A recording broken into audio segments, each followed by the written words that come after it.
Hello and welcome to Filler Form. I hope everyone is doing good.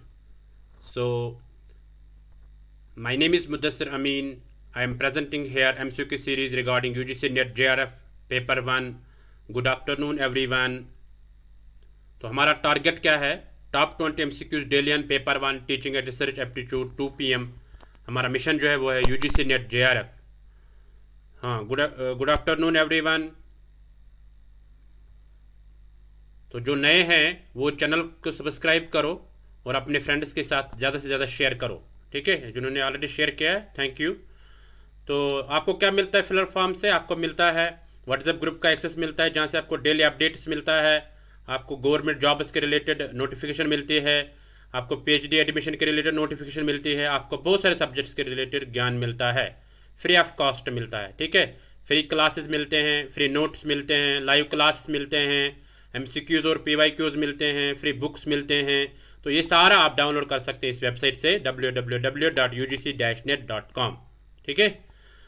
हाँ, good afternoon everyone. सो ये free classes है, इनका लाभ ले सकते हैं आप. और फिलर फॉर्म की एक एप्लीकेशन है, उसको आप डाउनलोड करके ऐप स्टोर से, तो उसमें भी आप मॉक टेस्ट और क्विज़ दे सकते हैं. और ये 3 क्लासेस है. 11 बजे होता है थ्योरी क्लास पेपर फर्स्ट के लिए, 2 PM होता है MCQ क्लास, 9 PM होता है मैथ्स क्लास. तो आप भी मेहनत करते रहो, आपका नाम नेक्स्ट टाइम JRF अचीवर्स में आ जाएगा, और जो नेट क्वालिफाई करेगा उसका नाम नेट अचीवर्स में आ जाएगा. सो आर यू रेडी? अपने फ्रेंड्स के साथ ज़्यादा से ज़्यादा शेयर करो और लाइक करो वीडियो को. ठीक है. हाँ, थोड़ा रुकते हैं, सब जब आ जाएंगे तब हम इसको स्टार्ट करते हैं. हाँ, सो अपना थम्स अप दीजिए तब तक. वेरी गुड, सबको थम्स अप आना चाहिए. Good afternoon everyone. चलो, let us begin our today's MCQ series. So let's get started. Let's start. तो ये रहा आपके स्क्रीन में पहला question. Which of the following statement is true? इसमें कौन सा ट्रू है? आपके पास 30 सेकंड है, इसको करो. A, the human relationships are not affected by listening. B, when communicating, college students spend over half of their lives listening. C, listening constitutes just a small fraction of our overall communication. D, none of the above. Very good, सब आंसर करो. सबको का answer आना चाहिए. चलो जल्दी करो, अपने फ्रेंड्स के साथ ज़्यादा से ज़्यादा शेयर करो और लाइक भी करो. चलो देखते हैं इसका आंसर क्या होगा. ये रहा आपके स्क्रीन पर इसका आंसर, बी पार्ट. तो मैक्सिमम ने आंसर दे दिया है ना. तो बी, यानी जो स्टूडेंट्स होते हैं, कॉलेज स्टूडेंट्स होते हैं, वो ज़्यादा से ज़्यादा लाइफ को गुजारते हैं किस में? लिसनिंग में. ठीक है.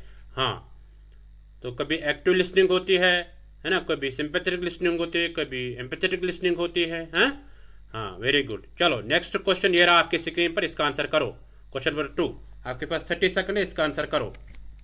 When a person listens and attempts to understand the other person's viewpoint, it can be termed as active listening, empathetic listening, critical listening, and none of the above. इसका आंसर करो. सबों का आंसर आना चाहिए. Very good. चलो,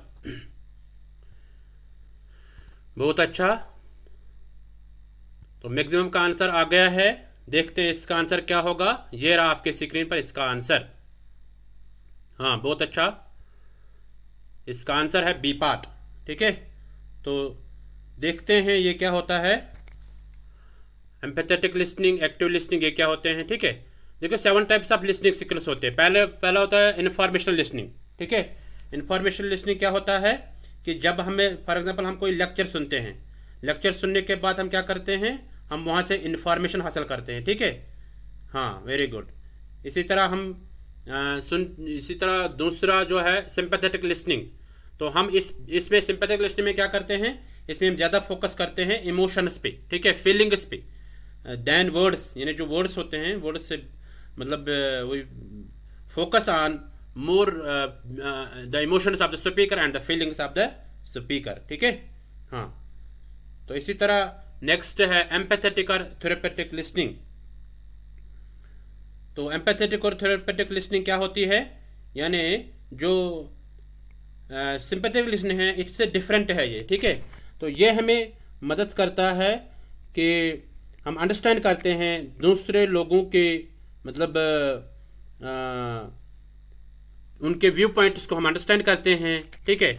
जो उनको उन व्यू पॉइंट्स को हम झांक के देखते हैं। सिंपैथेटिक मीन्स कि हम हमदर्दी दिखाते हैं। एम्पैथेटिक मीन्स हम बहुत क्लोज जाते हैं, ठीक है। जो उनमें प्रॉब्लम्स होते हैं उनको हम समझ लेते हैं अच्छे से, ठीक है। हाँ, तो ये हम एक ये मतलब सिंपैथेटिक जो होती है, हम उसमें क्या करते हैं, हम उसमें किसी की फीलिंग्स को सपोर्ट करते हैं, ठीक है। तो उसमें हम मगर उसकी पोजीशन नहीं देखते, उसकी जो हालत क्या है सिंपैथेटिक, बट एम्पैथेटिक में हम उसको झांक के देखते हैं, ठीक है। हाँ, यानी we can also try to imagine your our selves in the other person shoes. इसका मतलब क्या है कि हम झांक के देखते हैं उस प्रॉब्लम को जो उसको होती है, ठीक है। हाँ, या जो लिसनिंग होती है उस लिसनिंग को हम क्या करते हैं, अच्छे से समझ लेते हैं, ठीक है। इसी तरह क्रिटिकल लिसनिंग क्या होती है, instead of taking the information at face value you can use critical listening to evaluate what is being said. यानी हम देखते हैं कि यानी क्या कहा गया है, यानी इसको हम अच्छे से देखते हैं, ठीक है। हाँ, कोई एक पॉइंट भी हम स्किप नहीं करते हैं, ठीक है। इस तरह डिस्क्रिमिनेटिव लिसनिंग क्या होती है, you use this type of listening before you even know how to understand words, यानी वर्ड्स को कैसे हम अंडरस्टैंड करते हैं, ठीक है। हाँ, instead of relying on words discriminative listening uses tone of voice. हम देखते हैं उसका आवाज कैसी थी, है ना। हम वर्बल क्यूज देखते हैं कि वो हाथ ऐसे घुमाता था, उसका मुंह कैसे चलता था, ठीक है। हाँ, तो वो मतलब नॉडिंग ऑफ हेड कैसे करता था, है ना। अदर चेंजेस हम साउंड में देखते हैं, साउंड में क्या क्या प्रॉब्लम थी उसको, ठीक है। तो ये डिस्क्रिमिनेटिव लिसनिंग होती है। बायस लिसनिंग दूसरी होती है। तो इसमें क्या करते हैं, हम क्या करते हैं इसमें, हम मतलब एक पर्टिकुलर सिलेक्टिव वर्ड्स उसमें चुनते हैं, सिलेक्टिव लिसनिंग करते हैं, ठीक है। यानी जो ज़्यादा इंपॉर्टेंट होता है उस इंफॉर्मेशन को हम हासिल करते हैं बयास लिसनिंग में, ठीक है। तो इसी तरह कंप्रेहेंसिव लिसनिंग क्या होती है कि people use comprehensive listening to understand what someone is saying using words, यानी वर्ड्स को हम देखते हैं, ठीक है। हाँ, कि उसने ज़्यादा जोर किस पे दे दिया है, किस टॉपिक पे ज़्यादा जोर दे दिया है, दैट इज कंप्रेहेंसिव लिसनिंग, ठीक है। हाँ, तो हिंदी वाले भी पढ़ो, ये हिंदी में है, इसको देखो आप। तो आई होप आपको ये अंडरस्टैंड हो गया होगा। हाँ, एक्टिव लिसनिंग हम कहेंगे कि जहाँ पे दोनों यानी लिसनर और स्पीकर दोनों एक्टिव रहेंगे, ठीक है, किसी कम्युनिकेशन में। हाँ, तो चलते हैं नेक्स्ट क्वेश्चन पे। ये रहा आपके स्क्रीन पर नेक्स्ट क्वेश्चन, क्वेश्चन नंबर 3। इसका आंसर करो, सबों का आंसर आना चाहिए। Which gender tends to listen in order to solve problems is less attentive to non-verbal cues and interrupts to switch topics, ठीक है। इसका आंसर सब करो, सबों का आंसर आना चाहिए इसके लिए। Very good. हाँ, अपने फ्रेंड्स के साथ शेयर करो जरूर।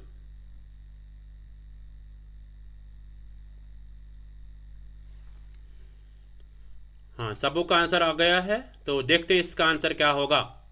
ये रहा आपके स्क्रीन पे इसका आंसर। ए पार्ट मेन, ठीक है। Which gender tends to listen in order to solve problems is less attentive to non verbal cues and interrupts to switch topics. यानी कौन सा इनमें जेंडर जो है tends to listen in order to solve, यानी वो सुनते हैं प्रॉब्लम को अच्छे से, बट वो नॉन वर्बल क्यूज को अवॉइड करते हैं, नॉन वर्बल क्यूज को समझते नहीं है, ठीक है।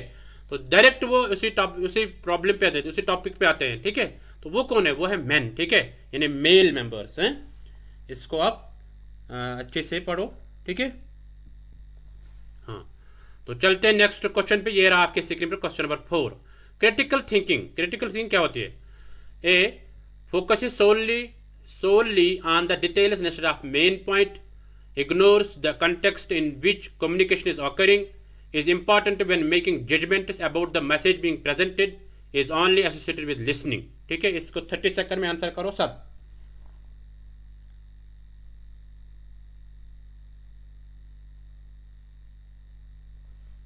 बहुत अच्छा, सबों का आंसर आना चाहिए।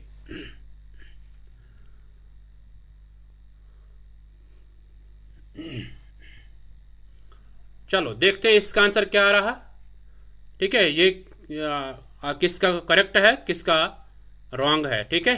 तो देखते हैं इसका आंसर क्या होगा। ये रहा आपके स्क्रीन पे इसका answer.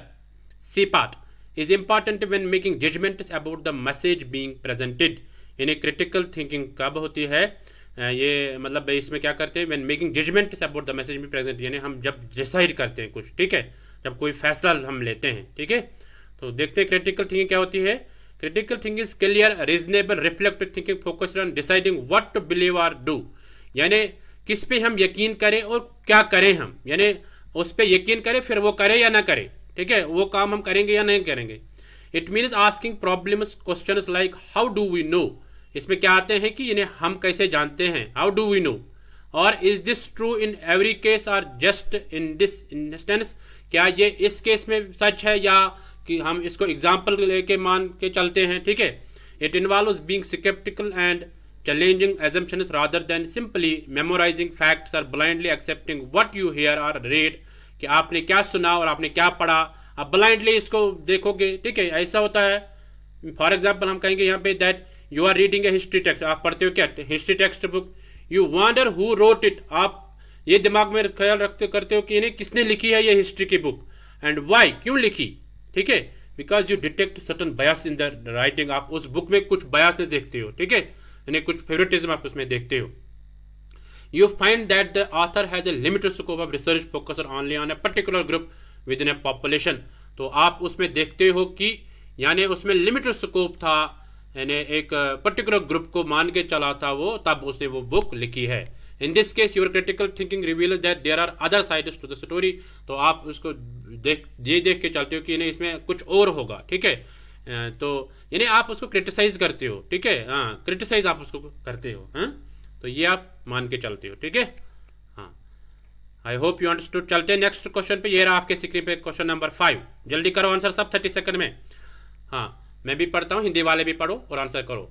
Asking questions to clarify information, paraphrasing messages and identifying confusing areas are basically a barriers to listening, B listening for fun, C techniques for checking your understanding of a message, none of the above। सब आंसर करो, सबों का answer आना चाहिए, very good.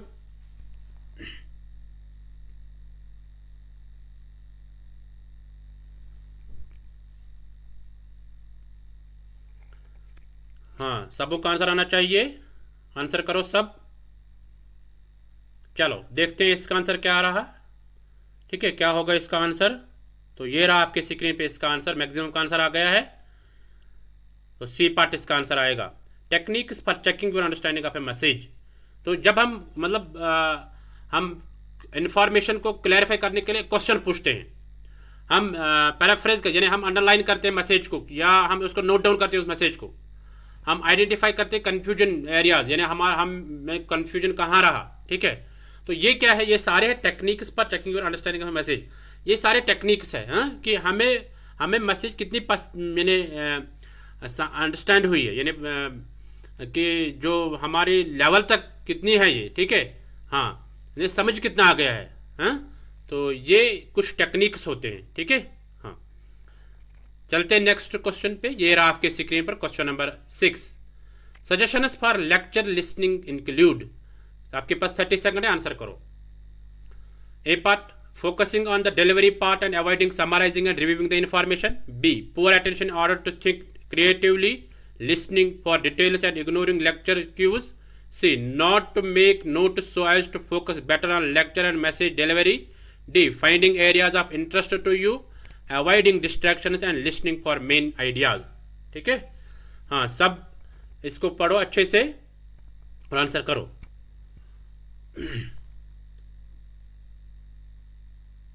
अपने friends के साथ शेयर करो और लाइक भी करो, वीडियो को लाइक करो सब। चलो 30 सेकंड आपके लिए बहुत होते हैं 30 सेकंड, और ये जल्दी जल्दी खत्म होते हैं, इसमें इसलिए ध्यान रखो, आप क्वेश्चन की तरफ फोकस करो, क्वेश्चन की तरफ, ठीक है, हाँ। चलते हैं देखते हैं इसका आंसर क्या होगा, ये रहा आपकी स्क्रीन पे इसका answer. D part finding areas of interest to you avoiding distractions and listening for main area, यानी हमें जब लिसन करना होगा कोई लेक्चर, तो उसमें हम क्या क्या सजेशन पा सकते हैं, क्या क्या सजेशन होनी चाहिए। Finding areas of interest to, यानी जो आपको पसंद होता है, जो आपके इंटरेस्ट का होगा, ठीक है, जो टॉपिक आपका इंटरेस्ट का होगा। हम अवॉइड करते हैं डिस्ट्रैक्शन, हमें डिस्ट्रैक्शन, बाहर का डिस्ट्रैक्शन, यानी कोई हमें बुलाए वहाँ नहीं जाएंगे हम, यानी वो डिस्ट्रैक्शन हम नहीं मतलब मान के चलते हैं उसमें। And listening for main ideas, हम क्या क्या सुनते हैं, मतलब मेन आइडियाज जो होते हैं उसमें मेन मैसेज जो होती है उस लेक्चर में, तो वो हम सुनते हैं। ठीक है, तो ये इसका आंसर आएगा। तो चलते हैं नेक्स्ट क्वेश्चन पे। ये रहा आपके स्क्रीन पर क्वेश्चन नंबर 7। हाँ, वेरी गुड, सबको आंसर आना चाहिए। The ability to locate, evaluate and effectively use information is an important trait known as.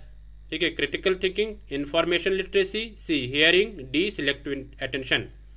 सबको आंसर आना चाहिए।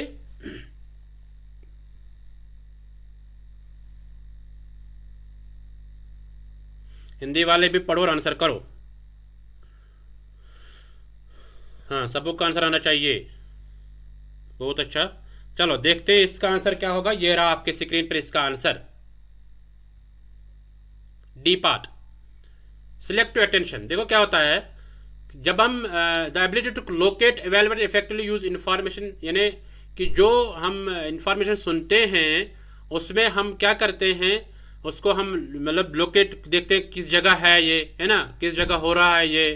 फॉर एग्जाम्पल कोई सेमिनार होगा, कोई डिबेट होगा या कोई लेक्चर होगा, उसको हम इवेलुएट करते हैं, है ना। उसको, उस इंफॉर्मेशन को हम इफेक्टिवली अपनी लाइफ में यूज करते हैं।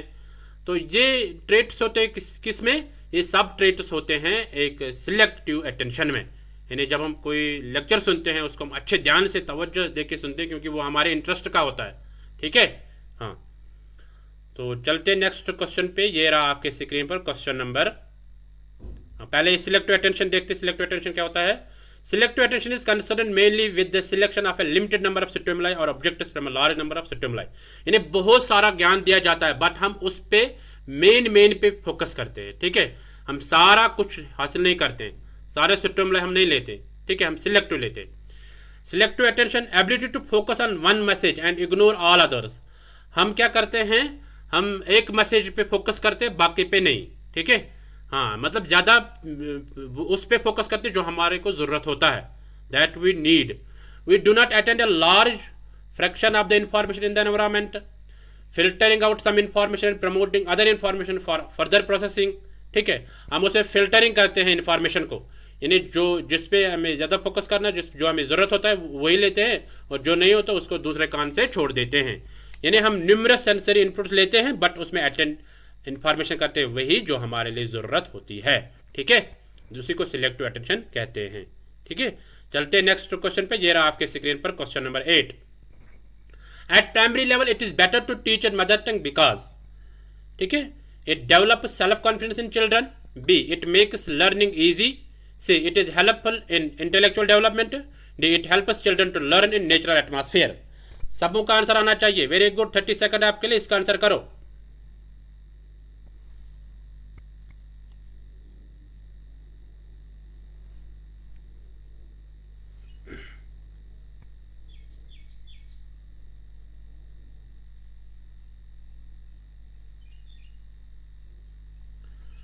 चलो, लगभग मैक्सिमम का आंसर आ गया है। देखते हैं इसका आंसर क्या आ रहा है। ये होगा इसका आंसर, हाँ ये है इसका answer, D part. It helps children to learn in natural atmosphere, यानी ये मदद करते, मदर टंग मदद करती है एक बच्चे को क्या उस एटमॉस्फेयर के मुताबिक वो पढ़ता है। यानी उसके घर में जो माँ बाप होते हैं, पेरेंट्स होते हैं, वो भी उसको हेल्प करते हैं, क्योंकि वो भी बोलते हैं मदर टंग, है ना, वो भी बोलते हैं, यानी जो उनकी लैंग्वेज होगी तो उसमें उसको वो समझा लेते हैं, है ना।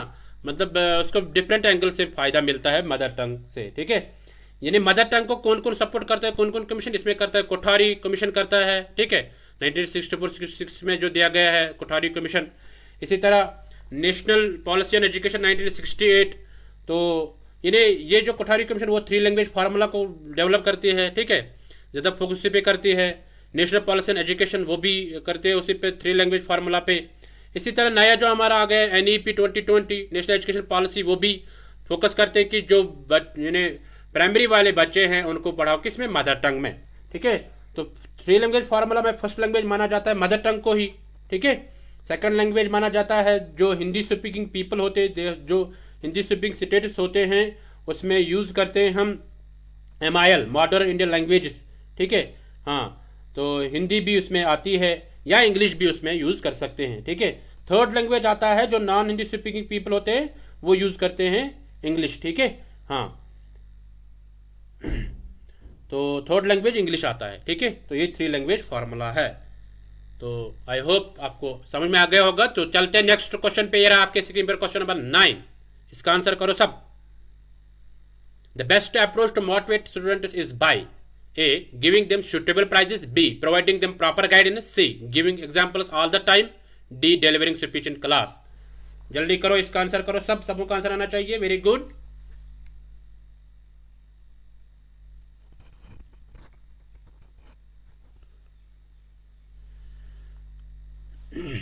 चलो चलते हैं, देखते हैं इसका आंसर क्या होगा। हाँ, मैक्सिमम का आंसर आ गया। ये रहा आपके स्क्रीन पर answer. A part, giving them suitable prizes. उनको हमें प्राइज देना होगा। फॉर एग्जाम्पल कोई डिबेट होगा या कोई क्विज होगा, उस पर हमें एक टीचर को क्या करना है, उनको मोटिवेट करना है। उनको बोलना है कि आपको मिलेगा, एक प्राइज मिलेगा, आपको 1000 5000 का प्राइज मिलेगा या 1000 का प्राइज मिलेगा जो सबसे अच्छा परफॉर्मेंस दिखाएगा। ठीक है। हाँ, यानी जब भी या क्लासरूम में कोई क्विज होगा, यानी कोई रोल प्ले होगा या ड्रामा करना होगा, ठीक है, तो उस पर आप में क्या करना है, हमें बेस्ट अप्रोच अपनाना है कि हमें सूटेबल प्राइजेस उनके लिए रखने हैं। ठीक है, तो ये इसका आंसर रहा। तो चलते हैं नेक्स्ट क्वेश्चन पे। ये रहा आपके स्क्रीन पर क्वेश्चन नंबर 10। इसका आंसर करो सब। The best way a teacher can try to inculcate good values among students is, यानी कि ये टीचर कैसे इनकलकेट करे बच्चों में गुड वैल्यूज। ठीक है, तो ए पार्ट स्टोरी टेलिंग से, B by developing sense of discipline, C ideal behaviour of teacher themselves, to D part to take their parents into confidence. सबका आंसर आना चाहिए। Very good. चलो, हाँ,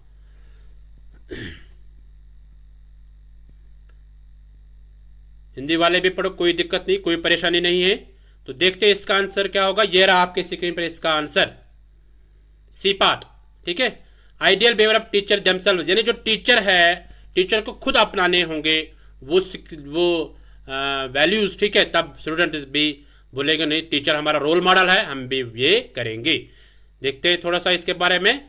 जो मॉरल वैल्यूज होते हैं वो हम इनकलकेट कर स्टूडेंट्स थ्रू, हम उनको बोलते हैं स्टोरीज ऑफ गुड पर्सन्स, यानी जो गुड, फॉर एग्जांपल हमारे पास है मौलाना अबुल कलाम आज़ाद, है ना, हमारे पास है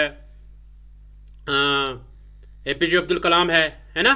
हाँ, मतलब बहुत सारे हैं, महात्मा गांधी की मिसालें हम दे सकते हैं, यानी गुड पर्सन्स की हम मिसाल दे सकते हैं, उसमें मदर टेरेसा के एग्जांपल दे सकते हैं। ठीक है, तो उससे क्या होगा कि उनमें वैल्यूज, मॉरल वैल्यूज पैदा होंगे। ठीक है, तो हम खुद उस पर, एक टीचर उस पर खुद करेगा प्रैक्टिस। ठीक है, उन वैल्यूज पे हम फ्रिक्वेंटली टॉक, मतलब बात करेंगे क्लासरूम में वैल्यूज पर। हम उसको बोलेंगे गुड डीड्स का रिवार्ड क्या होता है, जो अच्छा कारनामा दिखाए, जो अच्छा करेगा तो उसका रिवार्ड क्या होगा। ठीक है, तो इस तरह west in colour values in the present system of education क्या होता है, एजुकेटिंग टू बी आंसरेबल। ठीक है, हम उसको एजुकेट करते हैं इसलिए ताकि वो कल सोसाइटी में कुछ कर पाए। ठीक है, हाँ, engage in being a role model, वो रोल मॉडल बन सके कल दूसरों के लिए। Guiding about basic morals and values, हम उनको गाइड करते हैं अबाउट द वैल्यूज, है ना, जो अपनाने होंगे सोसाइटी में। एक्नॉलेजमेंट एंड एडमायरेशन, उनको हम मतलब एक्नॉलेज करते हैं, एनकरेज करते हैं। ठीक है, हाँ, तो ये तो मॉरल वैल्यूज को हम कैसे इनकलकेट करते हैं स्टूडेंट्स। तो चलते हैं नेक्स्ट क्वेश्चन पे। ये रहा आपके स्क्रीन पर क्वेश्चन नंबर 11। सब आंसर करो। ठीक है, हाँ, how the student should be motivated to get success in life, यानी स्टूडेंट जो है उनको हम कैसे मोटिवेट करें ताकि वो जिंदगी में कामयाब हो सके। A part selected study, B incidental study, C intensive study, D rote learning. इनमें से आपको बताना है कौन सा आएगा। हिंदी वाले भी पढ़ो और आंसर करो जल्दी।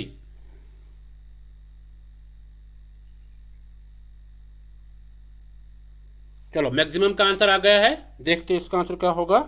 तो ये रहा आपके स्क्रीन पर इसका answer, C part intensive studies. तो देखते हैं इंटेंसिव स्टडी क्या होती है। ठीक है, हाँ, तो इंटेंसिव स्टडी क्या होती है। इंटेंसिव स्टडी होती है कि हम डीपली पढ़ते हैं। ठीक है, हम डीपली पढ़ते हैं। हाँ, तो इसमें हम क्या करते हैं कि एक जो स्टूडेंट होता है वो एग्जाम्पल्स देख के पढ़ता है। ठीक है, वो पूरा उसमें ग्रास्प करता है। ठीक है, पर अगर उसको वो ग्रामेटिकल मिस्टेक्स देखता है, ग्रामेटिकल मिस्टेक्स तो कहीं नहीं है। ठीक है, दैट इज इंटेंसिव स्टडी। ठीक है, हाँ, तो इंटेंसिव स्टडी में हम क्या करते हैं, और यानी हम देखते हैं कि कहीं ग्रामेटिकल मिस्टेक नहीं है, कोई लैंग्वेज या स्पेलिंग एरर नहीं है इसमें, ठीक है। तो और क्या करते हैं हम, और हम शॉर्ट पैराग्राफ्स बनाते हैं इंटेंसिटी में, ठीक है। हाँ, मतलब कुछ शॉर्ट सा सेंटेंस हम बना के फिर उसको हम दोबारा पढ़ते हैं, ठीक है। हाँ, यानी इन डेप्थ अंडरस्टैंडिंग करते हैं हम एक कंसेप्ट की, ठीक है। दैट इज इंटेंसिव स्टडी, ठीक है। इस तरह इंसिडेंटल लर्निंग क्या होती है, वो अनप्लानड लर्निंग होती है, ठीक है। इंसिडेंटल लर्निंग होती है अनप्लानड लर्निंग। तो रिसाइटेशन क्या होती है, तो हम कुछ रिसाइट करते हैं, पढ़ते बोलते हैं, ठीक है। हाँ, जो हमने पहले ही मेमोराइज किया होता है तो हम फिर रिसाइटेशन करते हैं, दैट इज रिसाइटेशन। तो ये क्वेश्चन नंबर 12 है आपके सामने, इसको आप करो सब। The problem of absenteeism can be tackled in a better way through. Absenteeism को हम कैसे टैकल करेंगे क्लासरूम में? A, reduction of the weight of curriculum, B, sympathy of teachers, C, attractive environment of the school, D, motivation of the students. चलो, तो इसका भी answer आ गया है सबों का। देखते हैं इसका आंसर क्या होगा। ये रहा आपके स्क्रीन पे इसका आंसर, डी पार्ट। एब्सेंटिज्म क्या होता है कि यानी कि जो स्टूडेंट होता है वो ज्यादातर यानी एब्सेंट रहता है, ठीक है। हाँ, एब्सेंटिज्म क्या होता है कि यानी स्टूडेंट ज्यादातर एब्सेंट रहता है, यानी किसी रीजन की वजह से वो एब्सेंट रहता है, ठीक है। ऑथराइज्ड और अनऑथराइज्ड एब्सेंस होती है उसकी, ठीक है। तो उसको हम टैकल कैसे करेंगे, उसको हम टैकल करेंगे मोटिवेशन, उसको हम मोटिवेट करेंगे, उसको हम एनकरेज करेंगे। क्या करेंगे? एनकरेज उसको हम करेंगे। Very good. चलो देखते हैं नेक्स्ट क्वेश्चन। ये रहा आपके स्क्रीन पर। The best remedy of a students problems related with learning is, यानी बेस्ट रेमेडी हम क्या इसे दे सकते हैं स्टूडेंट की प्रॉब्लम को? A part, suggestion for hard work, B part, supervisor study in library, C, suggestion for private tuition, D, diagnostic teaching. चलो करो इसका आंसर जल्दी।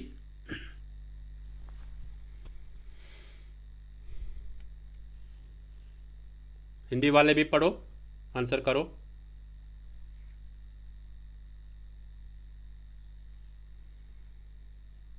चलो देखते हैं इसका आंसर क्या होगा। ये रहा आपके स्क्रीन पर इसका answer, D part, diagnostic teaching. Diagnostic teaching क्या होती है? डायग्नोस्टिक टीचिंग कि ये वो टीचिंग होती है जिसमें टीचर अंडरस्टैंड करता है चाइल्ड्स की प्रॉब्लम्स को और उनको अच्छे तरीके से समझ लेता है, तो फिर उनको वो क्या देता है? सोल्यूशन।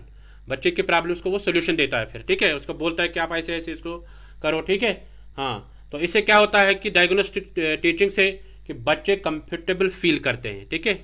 बच्चे क्या करते हैं? कंफर्टेबल फील वो करते हैं। हाँ, चलो चलते हैं नेक्स्ट क्वेश्चन पे। ये रहा आपके स्क्रीन पर क्वेश्चन नंबर 14, इसका आंसर करो सब। Which theory of learning has found that knowledge of internal processes is crucial to the understanding of learning?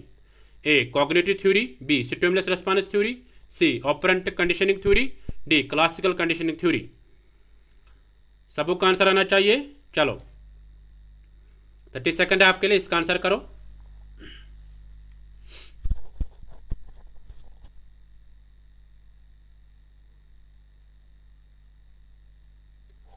चलो मैक्सिमम का आंसर आ गया है, देखते हैं इसका आंसर क्या होगा। ये रहा आपके स्क्रीन पे इसका answer, A part, cognitive theory.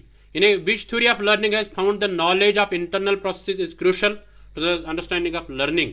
यानी कौन सी थ्योरी वो ऐसे जिसने पाया, फाउंड किया है कि नॉलेज ऑफ इंटरनल प्रोसेस जो होती है, यानी क्या समझना है बच्चे को, ठीक है, क्या उसको ज़रूरत है, is crucial to understanding of learning. यानी ये क्रूशियल पार्ट होता है किसका? लर्निंग का, ठीक है। हाँ, तो ये सब किसने पाया, किसने फाउंड किया? कॉग्निटिव थ्योरी ने, ठीक है। हाँ, तो चलते हैं नेक्स्ट क्वेश्चन पे। ये रहा आपके स्क्रीन पर question number 15। Emotional adjustment of students is effective in. Emotional adjustment जो होते हैं स्टूडेंट्स में वो इफेक्टिव कैसे होती है? पर्सनालिटी फॉर्मेशन से, क्लास टीचिंग, डिसिप्लिन, या ऑल द अबव। 30 सेकंड है आपके लिए, इसका आंसर करो।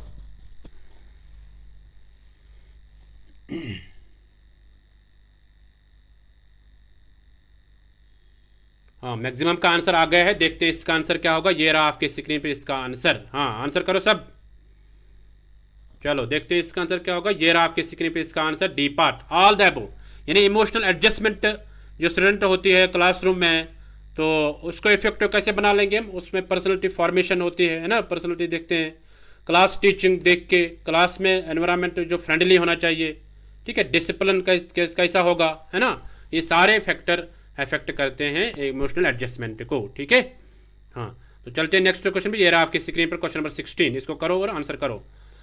Who among the following is described as father of psychoanalysis? ज़्यादा टाइम नहीं दे देंगे क्योंकि ये इजी क्वेश्चन है। फादर ऑफ साइकोएनालिसिस कौन है?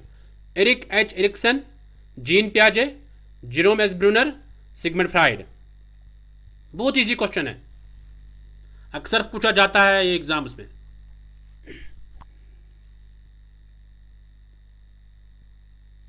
हाँ, मैक्सिमम का आंसर आ गया है, सब आंसर करो, वेरी गुड। चलो देखते हैं इसका आंसर क्या होगा। ये रहा आपके स्क्रीन पे इसका answer, D part Sigmund Freud. Sigmund Freud जो है उसको फादर ऑफ साइकोएनालिसिस कहा जाता है, ठीक है। तो चलते हैं नेक्स्ट क्वेश्चन पे। ये रहा आपके स्क्रीन पे क्वेश्चन नंबर 17, सब पढ़ो और आंसर करो। The main proponent of the cognitive theory of teaching is? Cognitive theory का मेन प्रपोनेंट कौन है, ठीक है, किसने दे दी है cognitive theory? Cognitive theory of teaching N L Gage ने दिया है, शिव कुमार मित्रा ने दे दिया है, बीएफ सिकनर ने दे दिया या एमसी डोनाल्ड ने दे दिया है, ठीक है। सब आंसर करो, सब आंसर करो, इजी क्वेश्चन है।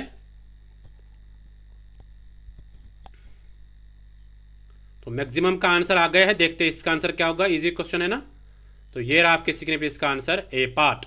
एनएल गेग को माना जाता है main proponent of cognitive theory of teaching, ठीक है।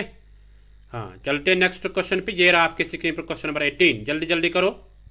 Practical knowledge of language is learned at? Practical knowledge language की जो होती है उसको हम कैसे सीखते हैं, ठीक है, कहाँ सीखते हैं? स्कूल में, लैंग्वेज लेबोरेटरी में जिसको लैंग्वेज लैब भी कहते हैं, सी लैंग्वेज टीचिंग या लैंग्वेज इंस्ट्रक्शन, ठीक है।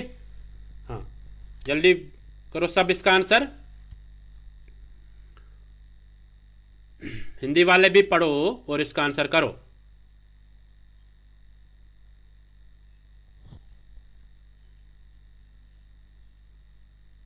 चलो देखते हैं इसका आंसर क्या होगा। ये रहा आपके स्क्रीन पे इसका मैक्सिमम का आंसर आ गया। हाँ, मैक्सिमम का आ गया।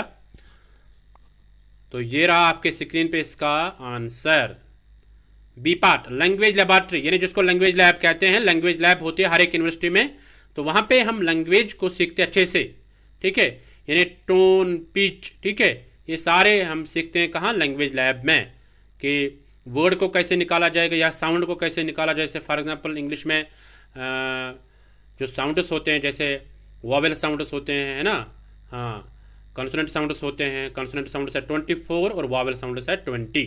जैसे कॉन्सोनेंट साउंड्स है प, ब, ट, ड, क, ग, ह, व, य, ल, है ना, म, र, इंग, है ना। तो ये सारे हैं, यानी इनको कैसे निकालेंगे। ऐसे वॉवेल साउंड्स है, उनको कैसे निकालेंगे, ये सारा हम सीखते हैं कहाँ पे? लैंग्वेज लैब में। तो चलते हैं नेक्स्ट क्वेश्चन पे। ये रहा आपके स्क्रीन पर question number 19, in which domain does the following objective fall? यानी एक ऑब्जेक्टिव है, ये किस में आता है? At the end of the lesson the learner should be able to hit the football using the head. यानी जब लेसन खत्म होगा तो इसमें एक बच्चे जो लर्नर होगा वो सीखना चाहिए कि यानी फुटबॉल को हम कैसे हिट करते हैं, किससे? हेड से, ठीक है, अपने सर से। हाँ हाँ, यानी फिजिकल एजुकेशन का ऑब्जेक्टिव है ये। फिजिकल एजुकेशन सब्जेक्ट का जो अगर होगा तो कोई, तो उसका ऑब्जेक्टिव है, ठीक है। हाँ, तो यानी किस डोमेन, कौन सा डोमेन आता है कि ये ऑब्जेक्टिव, ठीक है, कौन से डोमेन में? अफेक्टिव डोमेन में आता है, कॉग्निटिव डोमेन में आता है, साइकोमोटर डोमेन में आता है, both A and C. A and C means affective domain and psychomotor domain. सब आंसर करो, जल्दी जल्दी आंसर करो। चलो देखते हैं इसका आंसर क्या होगा। ये रहा आपके स्क्रीन पर इसका आंसर, सबों का आंसर आना चाहिए, वेरी गुड। कोशिश करो, कोशिश करो जल्दी जल्दी आंसर देने की। चलो ये रहा आपके स्क्रीन पे इसका आंसर, सी पार्ट। तो मैक्सिमम ने आंसर दे दिया है सी, तो इसका आएगा साइकोमोटर डोमेन। देखो साइकोमोटर डोमेन क्या कहता है, ये जो डोमेन है तो इसमें हम ज़्यादा फिजिकल स्किल्स पे फोकस करते हैं, ठीक है, साइकोमोटर डोमेन में। तो इसमें आता है फिजिकल कोऑर्डिनेशन आती है, फिजिकल मोमेंट्स आते हैं, है ना, मोटर स्किल्स आते हैं। तो इसीलिए हम कहते हैं कि यानी कि जो साइकोमोटर डोमेन है वो इमोशंस पे डील करता है, एटीट्यूड्स पे डील करता है, इंटरेस्ट ऑफ द स्टूडेंट्स पे डील करता है ना। ये जो मैंने भी बोला यानी जो domain, these domains are nothing but manual or physical skills. It involves physical coordination, momentous and motor skills. Hence we conclude that the domain which deals with the emotions, attitudes and interests of students is the affective domain. ठीक है,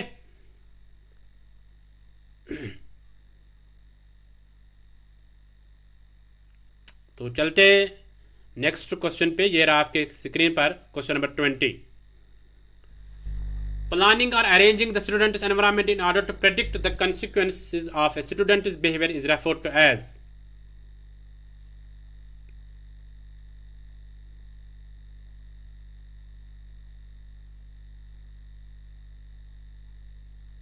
चलो, A prompting, B reinforcement, C shaping, D stimulus control।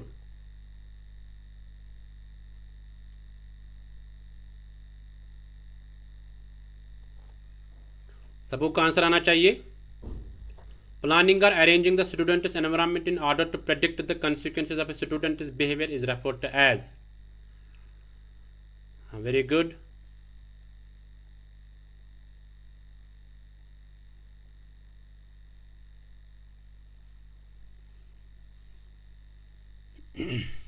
चलो देखते हैं इसका answer क्या होगा। ये रहा आपके स्क्रीन पे इसका answer, D part, stimulus control, है ना। स्टिमुलस कंट्रोल को देखते हैं क्या होता है स्टिमुलस कंट्रोल।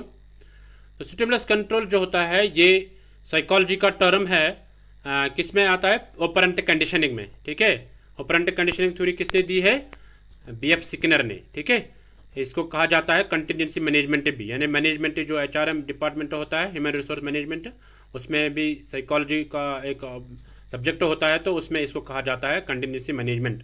ठीक है, ऑपरेंट कंडीशनिंग थ्योरी को। ठीक है, हाँ। तो इसमें क्या करते हैं, जो जिस पे हम एक्सपेरिमेंट करते हैं या कोई ऑर्गेनिज्म जो होगा, जो ऑर्गेनिज्म होगा वो मतलब बिहेव करता है एक स्टिमुलस पे, तो दूसरे तरफ वो स्टिमुलस यानी जो रिस्पॉन्स होगा वो एब्सेंट होगा। ठीक है, फॉर एग्जांपल अगर हम बेल करेंगे तो उससे क्या होता था, जैसे क्लासिकल कंडीशनिंग में किया है पेवेलो ने, उसने क्या किया है, उसने डॉग को ले लिया और जब वो बेल बजाता था वो लाता था खाना, तो वो रखता था डॉग के सामने। ठीक है, क्लासिकल कंडीशनिंग की बात करें, ऑपरेंट कंडीशनिंग की नहीं।